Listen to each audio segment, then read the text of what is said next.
You could design your baby's features, would you? According to LA's Fertility Institute, prospective parents can select eye color, hair color, and more. The technology is called pre-implantation genetic diagnosis, or PGD. It was created to screen for disease, then used for gender selection. Now this clinic plans to allow parents to select physical traits. I would predict that by next year we will have determined sex with 100% certainty on a baby, and we will have determined eye color with about an 80% accuracy rate. Dr. Jeffrey Steinberg is a pioneer in vitro fertilization. I think it's very important that we not bury our heads in the sand and pretend that these advances aren't happening. Kirsten and Matt Landon used his clinic to select the sex of their daughter.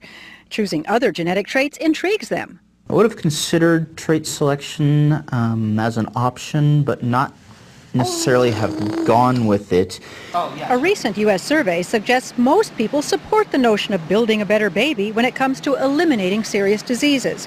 But Dr. Steinberg says using technology for cosmetic reasons shouldn't scare people away.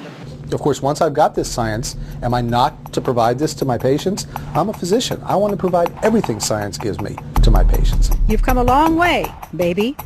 Hattie Kaufman, CBS News, Los Angeles.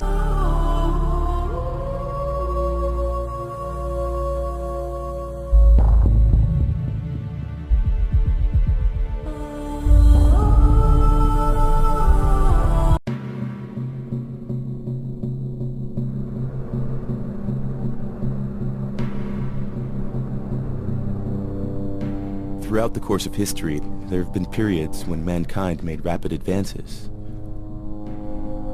And then there are those other, much more numerous times that remain rather unnoticed as transitory periods. Now, at the dawn of the third millennium, how will this age be judged by posterity? And more importantly, what form will that posterity take? And what kind of judgment will it be capable of? The world is on the verge of global change. The speed of data transmission has increased by multiples of millions. The rate of globally significant events and that of discoveries and crises is growing exponentially. Our civilization is like an uncaptained ship sailing on rough seas with neither chart nor compass, all the while moving faster and faster. The time we have to make the right decisions is shorter and shorter.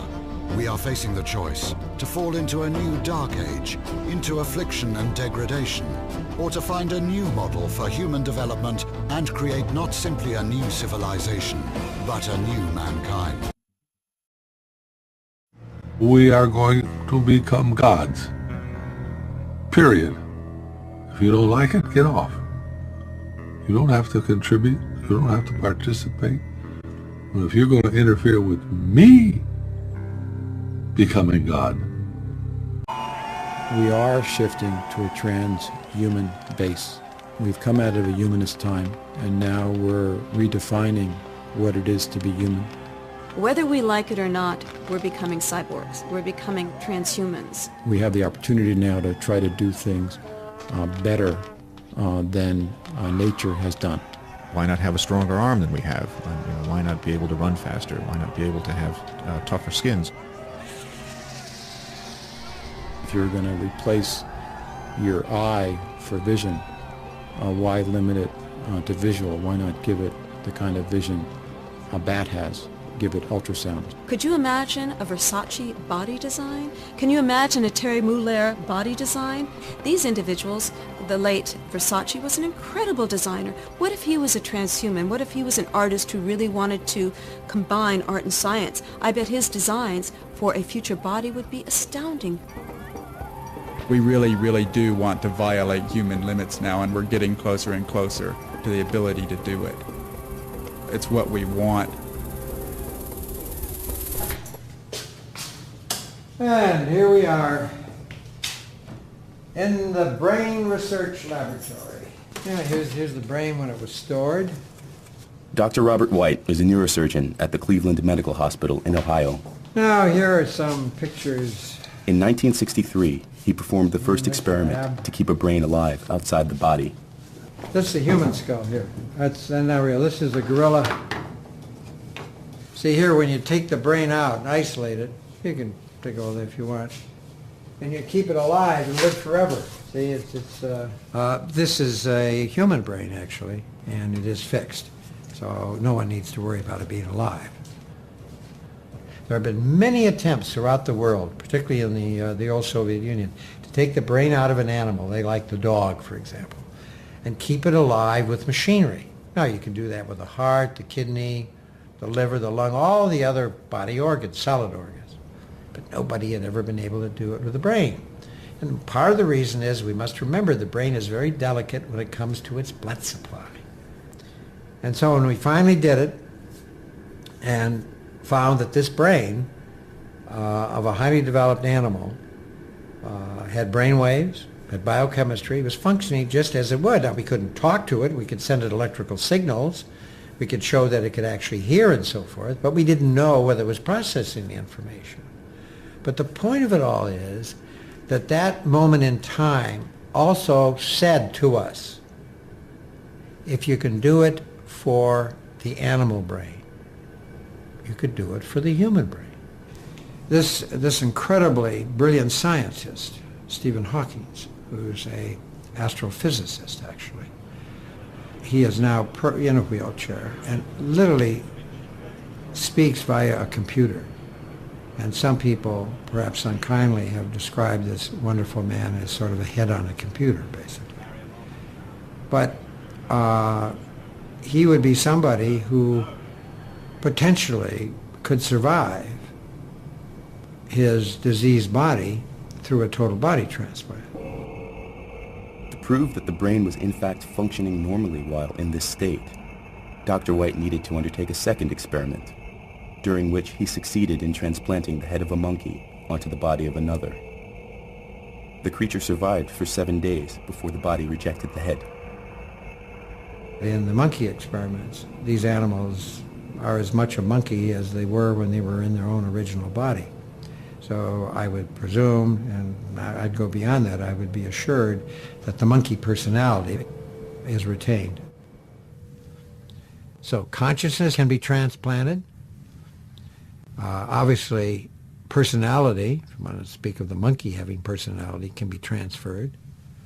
And so you might ask, where did this bring us as far as the human spirit or soul goes? And I guess you could argue it can be transplanted.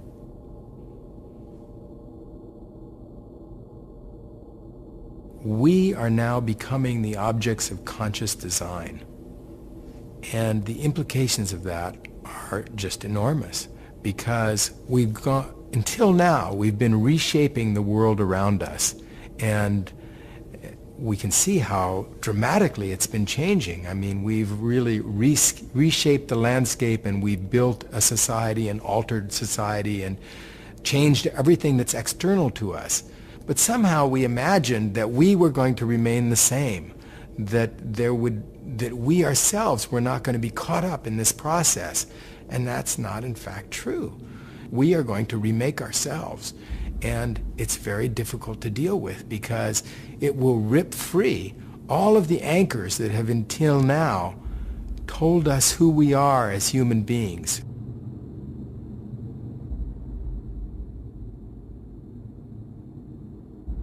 We're at the end of a definition of what a normal human being is.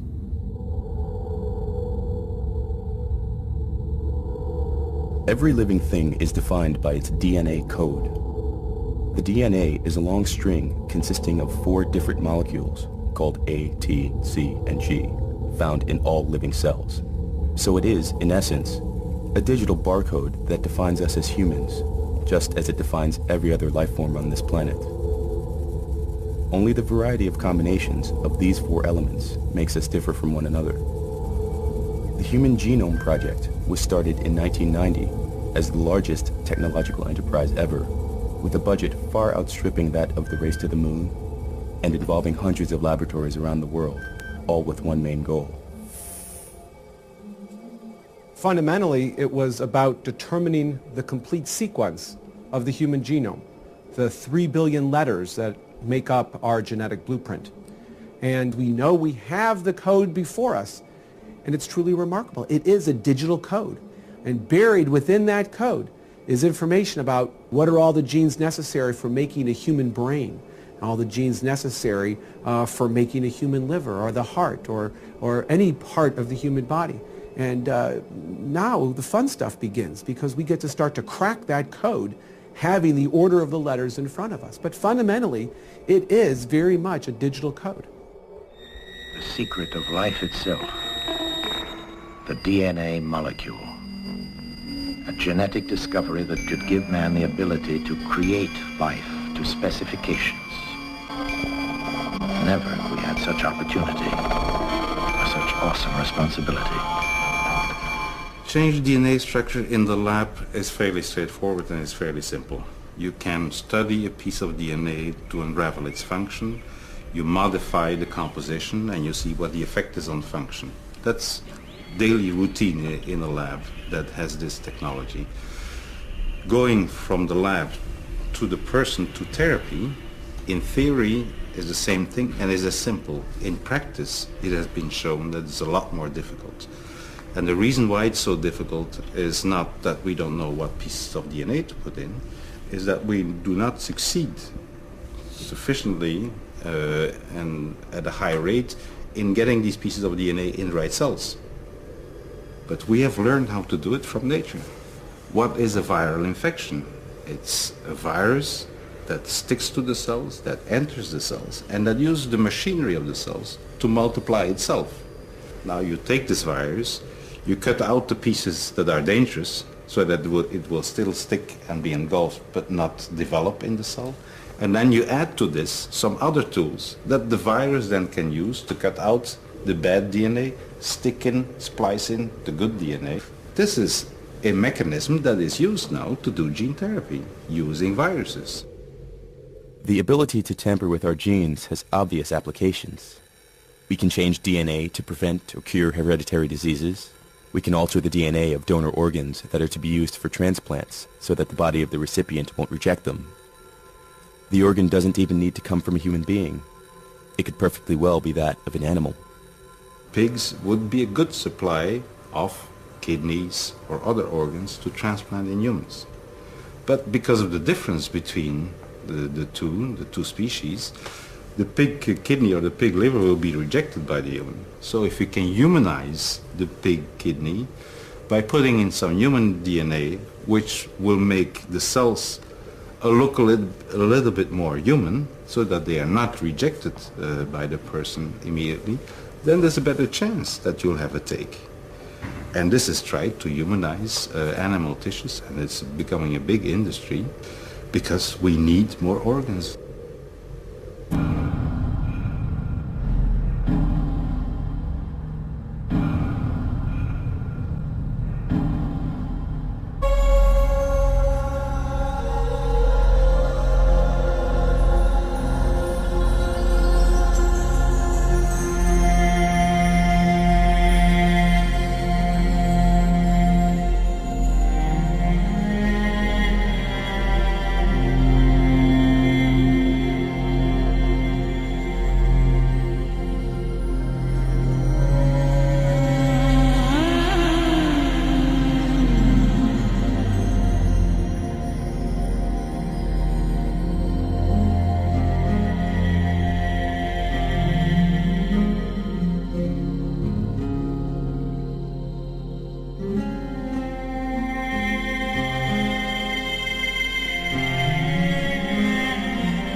This body is not sacred. The way we are is not some kind of God-given plan.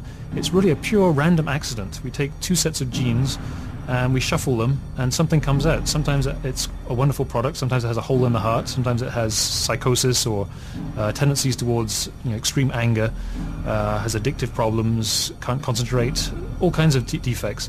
To say, oh, that's normal, that's sacred, that's good, to me is rather absurd. It's random. There's not a plan there that we're thwarting. So genetic engineering seems to me one of the most moral things we can do. A single species is defined by the isolation of our genetics, reproductive isolation. But when you begin to take genes from different species to mix together all of the genetics that is available among all animals, and also to design new alterations to the genetics, well, reproductive isolation really doesn't have much meaning anymore. And so you can imagine all sorts of forms and that will evolve in the future. In the future, we will be able to sculpt our bodies like living sculpture. Our bodies could be beautiful electronic designs that shimmer prismatically in the light, in the morning light. It could change forms. It could become a piece of marble on one hand and then totally mutate into some fluid type of luminescent, snake-like quality. After all, the body is an extension of fashion. You can rearrange the human body and try to make humans fly, even though humans are very heavy. And some mammals fly, like bats fly, but they're much lighter. But it's an intriguing question because it brings up the issue of not just trying to take an injured human and returning them to normal, but taking a human and making them superhuman, making them go beyond. Our future is not to try and hold back genetic engineering, but to try and use it in a way that best serves us. If our children can be more intelligent and healthier and live longer lives through altering our genetics, why would we not want to do it? I mean, imagine if other children could live for 2 centuries, and if you could only live for 80 years because your parents believed that it was improper to tamper with human genetics. You would not be pleased with that decision. The same thing if your IQ were a normal IQ and all of your classmates were much, much brighter because there had been sort of some biological or genetic manipulation that was possible. You'd feel very angry about this.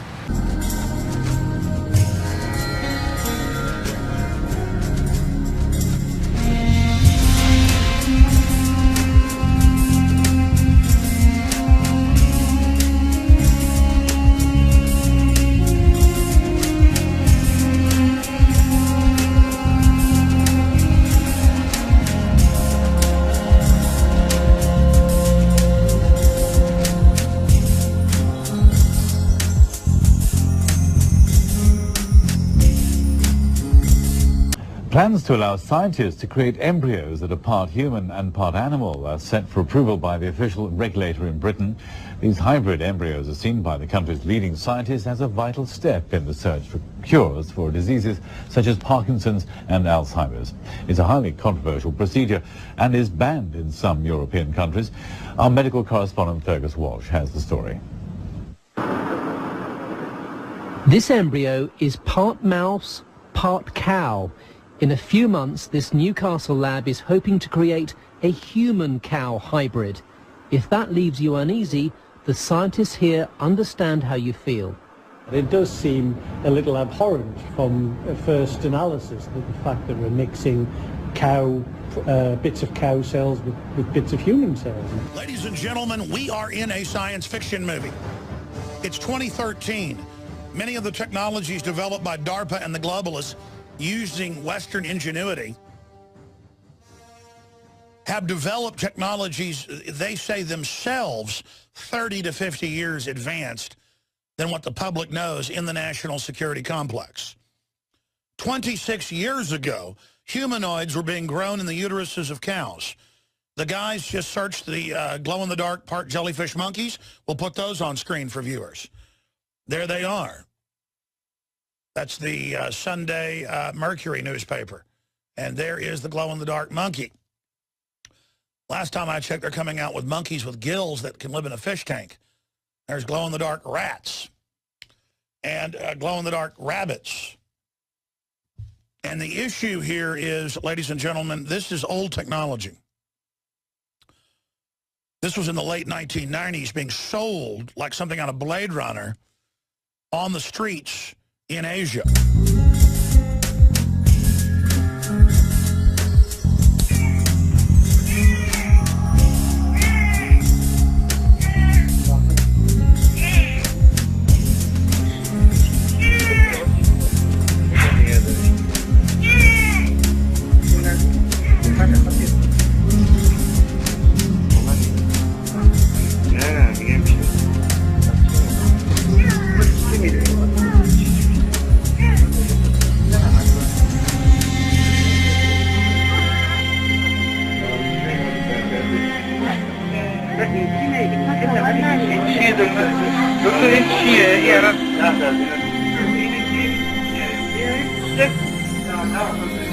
این از علمی چیه دکتر؟ این از علمی چی میگن؟ اینجوری هستی خب نه میدونی